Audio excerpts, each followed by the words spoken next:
It's 9 minutes to midnight, Memorial Day, 2007.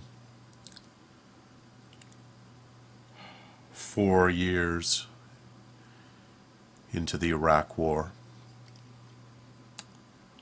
Last night on 60 Minutes, they devoted the entire hour to a report that they'd been working on for about 2 years, following a battalion of the Iowa National Guard as they were deployed to Iraq, and also following their families at home. And I had an old guy moment, I guess.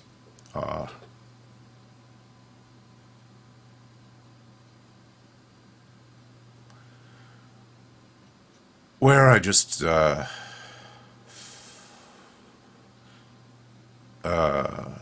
found myself crying. And it strikes me that at some point fairly soon I should, break down and talk a little bit about politics. But not today, not on Memorial Day.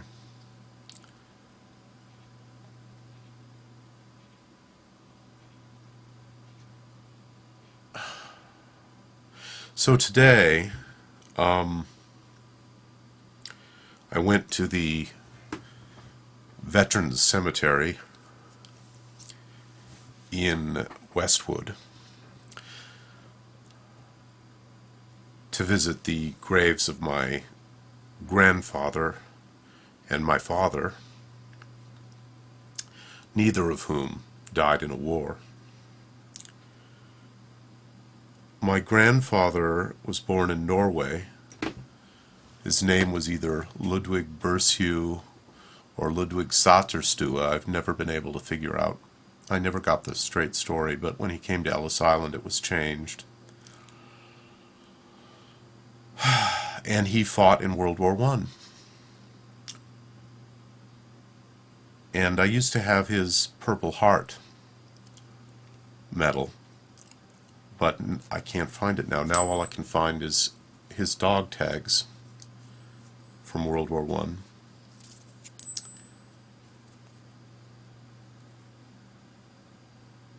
And his American Expeditionary Force ring.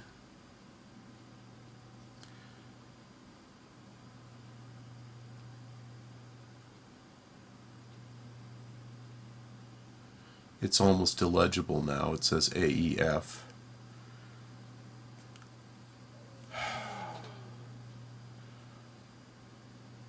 I am reported to have loved him when I was a little kid.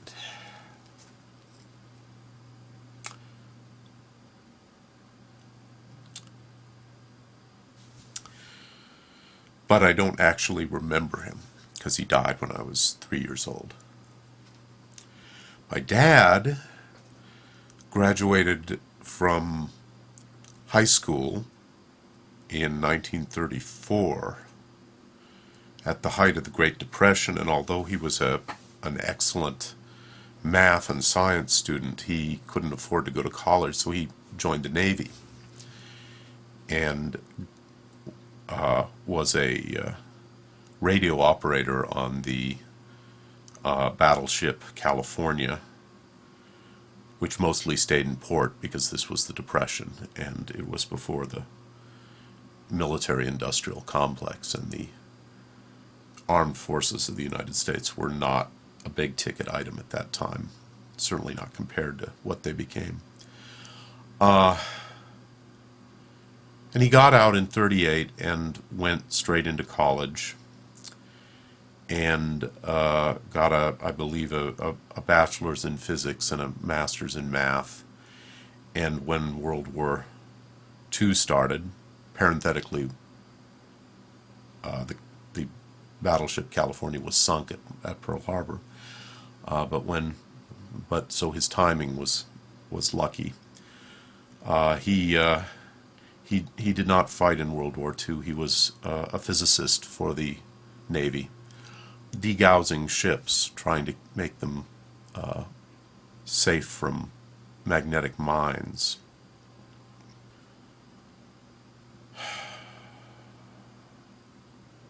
So, no one in my family has not been directly harmed by war for 90 years, since whatever happened to my grandfather in World War I, and it had to have been minor, though I'm sure the experience wasn't minor.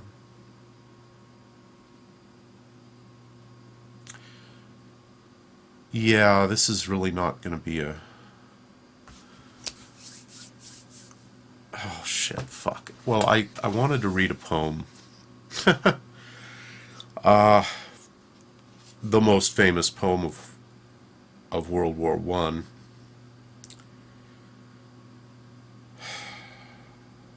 I don't know. I don't know.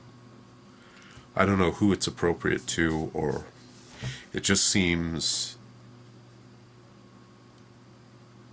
to cut through the politics.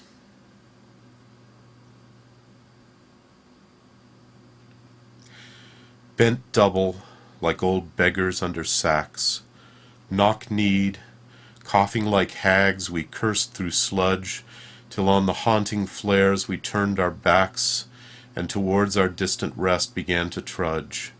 Men marched asleep. Many had lost their boots, but limped on, bloodshod.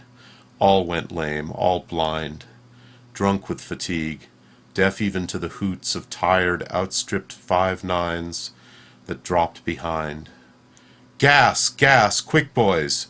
An ecstasy of fumbling, fitting the clumsy helmets just in time, but someone still was yelling out and stumbling, and floundering like a man in fire or lime. Dim, through the misty panes and thick green light, as under a green sea I saw him drowning. In all my dreams, before my helpless sight, he plunges at me, guttering, choking, drowning. If in some smothering dreams you too could pace behind the wagon that we flung him in, and watch the white eyes writhing in his face, his hanging face, like a devil's sick of sin. If you could hear, at every jolt, the blood come gargling from the froth-corrupted lungs, obscene as cancer, bitter as the cud of vile incurable sores on innocent tongues. My friend, you would not tell with such high zest to children ardent for some desperate glory the old lie, Dulce et decorum est, pro patria more.